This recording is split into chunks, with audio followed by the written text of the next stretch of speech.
પછી મેં વિચાર કર્યો કે મારે અહીંયા રહેવું જ નથી ને ખલીવલી થઈ ગયું.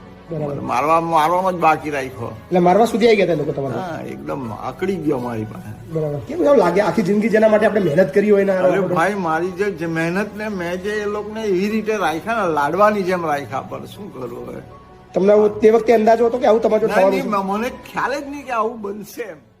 મિત્રો, આજે એક એવા પિતાની વેદના તમારી સામે લાવ્યો છું જે સાંભળીને ગમે તેવા કઠણ કાળજાના માણસની આંખમાંથી પાણી આવી જાય છે. આ કહાની છે વલસાડ જિલ્લાના 66 વર્ષના વૃદ્ધ પિતા શંકરભાઈની. શંકરભાઈ રડતા રડતા કહે છે, ભાઈ મારા ઘરમાં બધા જ છે, છતાં હું કોઈનો નથી. એમને 2 દીકરા અને 1 દીકરી છે. મોટો દીકરો ગેરેજમાં કામ કરે છે અને નાનો દીકરો દેશની સેવામાં એટલે કે પોલીસ ફોર્સમાં નોકરી કરે છે. 4 વર્ષ પહેલા પત્નીનું અવસાન થયું. ત્યાર પછી શંકરભાઈની જિંદગી નરક બની ગઈ. આ ઉંમરે સમયસર નાહવા ના મળે, પોતાના કપડા જાતે જ ધોવા પડે, ઘરમાં કોઈ સરખી રીતે વાત ના કરે અને પોતા પોતીને પણ દાદા પાસે આવવા નથી દેતા. જિંદગી આખી મહેનત કરીને ઘર બનાવ્યું, પણ જયારે પિતાએ હકથી એમને કીધું આ બધું મારું મેળવેલું છે, ત્યારે ઘરમાં એવી બોલાચાલી થઈ કે વાત મારપીટ સુધી પહોંચી ગઈ. આ લાચારીથી કંટાળીને આ વૃદ્ધ પિતા વલસાડથી ઘર છોડીને વૃદ્ધ આશ્રમમાં આવી ગયા અને રડતા રડતા કહે છે કે સાચું રામરાજ્ય અહીંયા આશ્રમમાં છે. પણ મિત્રો, આ વિડીયોમાં એટલી ટ્વિસ્ટ તો હવે આવે છે જ્યારે એમના પોલીસ ઓફિસર દીકરા પિતાને શોધતા શોધતા આશ્રમમાં પહોંચે છે.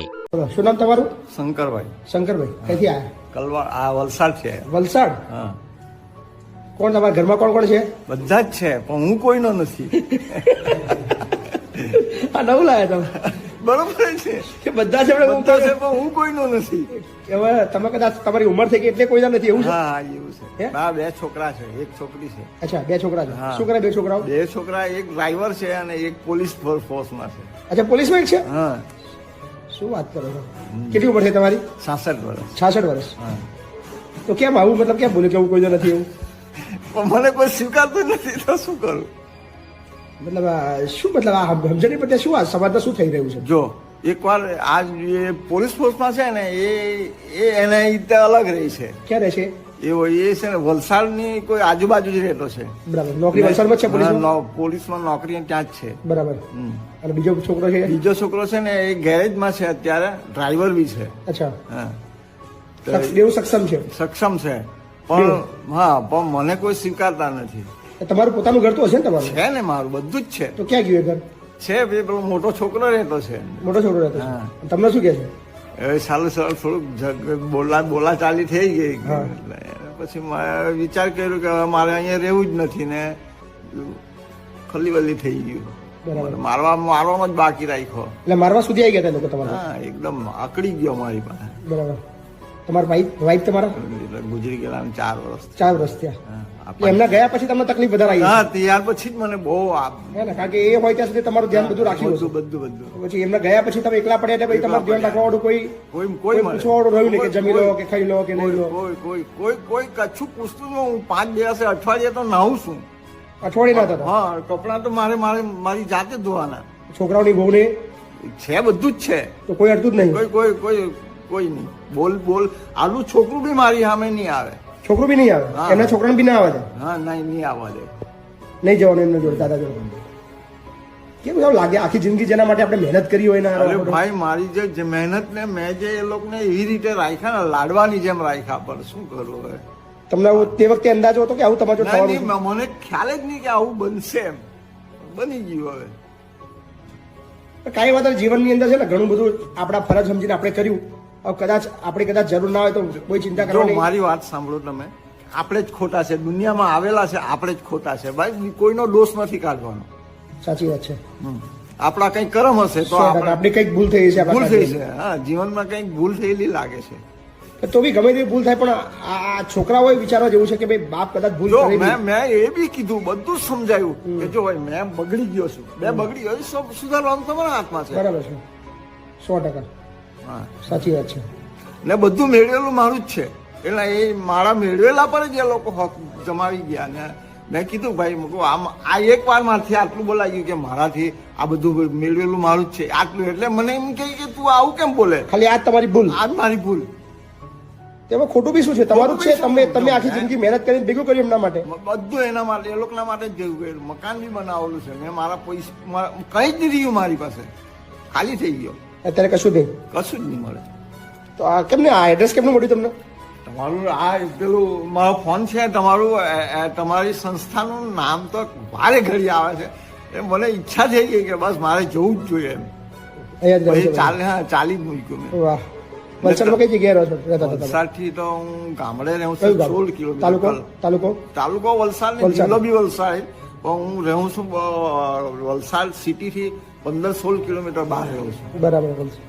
હા બરાબર છે. કલવાડા ગામ છે. ધરમપુર જોડે આવે ધરમપુર આગળ થોડું આગળ રહે. થોડું આ બાજુ ના કશો વાંધો નહીં, મસ્ત રહી જાય, કોઈ ચિંતા કરવાની નહીં. ના અહીંયા તો અમને તો તમારે અયોધ્યામાં રામ મંદિર બન્યું ને અહીંયા બનવું જોઈતું હતું વાહ. રામરાજ તો અહીંયા છે મજા આવી આવે છે ને? હા મજા આવે. ના સરસ સરસ હા. મિત્રો કુદરતનો ન્યાય જો જેવા પોલીસવાળા ભાઈ આશ્રમે પહોંચ્યા એને પિતાના પગ પકડી લીધા, પિતાને હાથ જોડીને વિનંતી કરે છે કે પપ્પા મારી સાથે ઘરે પાછા ચાલો, જો તમને એ જૂના ઘરે ન રહેવું હોય તો હું તમારા માટે બીજી જગ્યાએ નવું ઘર રાખી દઈશ, પણ તમે આ ઉંમરે આશ્રમમાં રહો મારાથી સહન ન થાય, તમે જ્યાં રહો બસ ખુશ રહેવા જોઈએ. આ દ્રશ્ય જોઈને આશ્રમના સંચાલક ભાઈ પણ સમજાવે છે કે દાદા આ દીકરો તમને સાચા દિલથી લેવા આવ્યો છે. આજના જમાનામાં ઘણા લોકો તો પિતાને આશ્રમમાં રાખવા માટે પૈસા આપતા હોય છે, જ્યારે આ દીકરો તમારી ચિંતા કરીને તમને માનભેટ તેડવા આવ્યો છે. આમાં કોઈ ઇજ્જત જવાનો સવાલ નથી, દીકરાની લાગણીનો સવાલ છે, માટે ખુશી ખુશી ઘરે પાછા જાઓ. કોણ છે? કોણ આવ્યું? હે કોણ આવ્યું? હે કોણ આવ્યું? કોણ? મારો દીકરો તમારો દીકરો આવ્યો? પોલીસ પોલીસ વાળો દીકરો આવ્યો?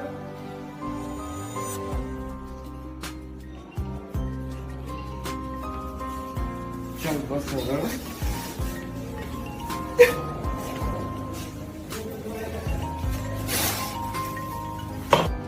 લાંબે આવી ગયો હું કરવા લાગી આવ્યા તમે ત્યાંથી? શું કરું તમે તો કોઈ પછી તો હવે ઘરે નહીં આવી જવાય. હમણાં હિદાયત ચાલી નહીં બધું ફોન અમને કરી કેવું છે ગયો તો ત્યાં ઘેરે જ આવી જવું જોઈએ ને તમારે. આજોરી મને પૂછ્યું તમે કોઈ દિવસ કેટલી વાર તો તમને ફોન કર્યો તો ફોન જ નહીં લાગે. ત્યાં તીડારે બી તમને ફોન કર્યો તો નહીં વાત કરી. લોકોનો ફોન આવે જ છે ને